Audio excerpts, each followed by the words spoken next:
talking The Dustwalker. This one is directed by Sandra Skiberius and stars Jolene Anderson as a small town sheriff in dusty rural Australia. Now this movie, I would say, is a mix between Tremors, The Mist and The Crazies. Does that sound good to you? Well, let me explain a little further. So what we have this small Australian sort of outback community, and they're out in the kind of the dusty wilderness somewhere, very much like you're going to set up to Tremors. And there seems to be some type of extraterrestrial event that has kind of landed in this particular town and cut off communications. And there seems to be some type of parasitic entity, spores that affect pretty much anything that any living thing that it comes in contact with, including humans. And it turns the humans into almost zombie-like kind of crazy people who have kind of murderous kind of impulses and seem to be potentially controlled by some type of kind of hive mind. And as the movie progresses, more of the townspeople are affected. No one really knows what's going on. And of course, there is a bigger, more overtly extraterrestrial threat maybe lurking in the winds. And it's up to this small band of survivors here to group together and huddle up, kind of like The Mist, to defeat maybe, or at least survive this extraterrestrial onslaught. Okay, so let's talk about what works first of all. This is a strange film in a certain degree because there are some elements here that I really like. I really like the cast, especially our kind of central protagonist here, who is this kind of this, I guess, sheriff played by Jolene Anderson. I thought she was absolutely great as our kind of our very grounded and very kind of down-to-earth sheriff who isn't sort of like a Mary Sue. She's a very kind of realistic and humble character, and she was really expertly played. I also like her kind of second in command, who is the most Australian bloke you'll ever see, complete with kind of somewhat of a mullet haircut and comedy mustache. But I just thought he was a fun, again, a really fun character. The movie's, it has quite a big cast, and we are, we get a few glimpses of characterizations from various different people, and it will just remind you, those movies that I've mentioned, it will remind you of the townsfolk from Tremors, it will remind you of the people in the supermarket from The Mist and things like that. So it has this kind of like this classic kind of monster kind of feel to it. And I think the movie, it kind of has an interesting mystery element where things are kind of revealed. We don't really know what's kind of going on. And the scenes where we have these kind of townsfolk kind of just standing around there, kind of somewhat distorted, looking kind of menacing, even in kind of bright daylight, I feel looks suitably kind of creepy. And although it doesn't have a lot of gore on screen, there are a couple of kind of gory moments that I feel are quite effective here. I think the whole cast does an excellent job in their roles, and I think maybe that would make this movie very, at least visually stimulating here, is the fantastic cinematography, lots of kind of like wide shots of the kind of like this of dusty vista and things like that, lots of kind of different overhead shots, things like that. So we do see lots of different kind of locales and variations in the kind of location, which gives it more of a kind of, you feel like you're in a wide open space, but also very kind of cut off from the kind of the other help, basically. The actual creature designs themselves, I've got to say, are pretty interesting.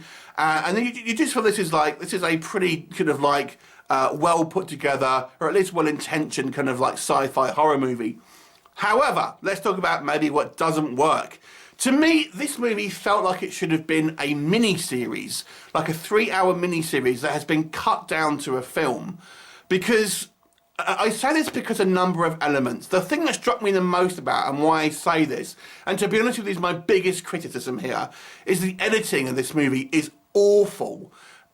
People lurch from one scene to another where they are seeming to be in one location and inexplicably another location in the next kind of cut, then back to another location without really any kind of scenes of transition and stuff like that. there are so many characters here. You feel that there is simply too many to kind of get, as a movie, to kind of get grips on of who they are. I also feel like you don't really know where you are in the town. And this all stems to me, like it feels like there was should have been like a 3-hour miniseries and has cut down to make a movie, and those missing parts would have filled in those kind of those gaps, if that makes sense. I don't know if that is the case, but it certainly feels like that. So this movie feels like it's been butchered from a miniseries into a film. Now, if it hasn't, unfortunately, that just means that's fairly kind of poor filmmaking. And if that was the case, which I don't know if it was, it's purely my speculation, then unfortunately it suffers because of that. Outside of that, I've got to say there are still plot elements here that I don't know really make a lot of sense.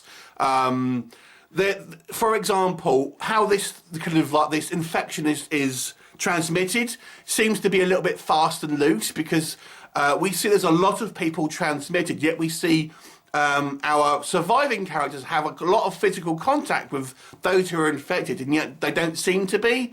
So it just seems a little bit inconsistent with the plot points in regards to it. Just needs these people need to survive, these people need to kind of not survive. Also, the kind of the aliens' motivations is really unclear, and again, it almost feels like there's scenes missing here that would have maybe explained it. And I've got to say, the ending is a little bit of a damp squid, to be honest with you. There are also some, and I can personally forgive this, but I have to point it out because some people may not, is that some of the CGI is a little weak. We kind of get distortions of the faces and things like that.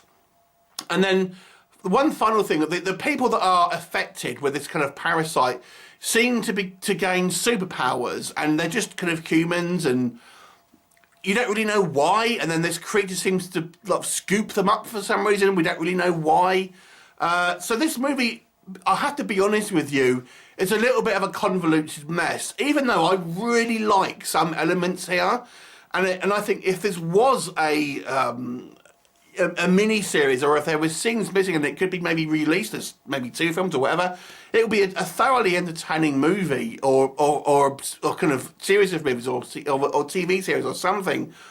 But as it stands, it's just a little bit of a jumble that unfortunately doesn't make a lot of sense. Way too many kind of characters to kind of keep track of, and you lose where you are. And it's kind of hard to follow to a certain degree, because location-wise, you just pushed from one place to another without any kind of real smooth transitions and things like that. And one person seems to be somewhere else, and then they kind of explicitly back again. I don't know, it just seems a little bit like it's been hacked to pieces, unfortunately, in the editing room, but maybe the raw product would have been a lot better. Who knows? It's a lot of speculation on my part. I will say I was entertained with this movie, although I was a little frustrated, and I do think there's enough quality here for me to push it to an above average mark of 6 out of 10. Have you seen it? What did you think of it? Leave me a comment, and I'll look forward to seeing you next time. Bye for now.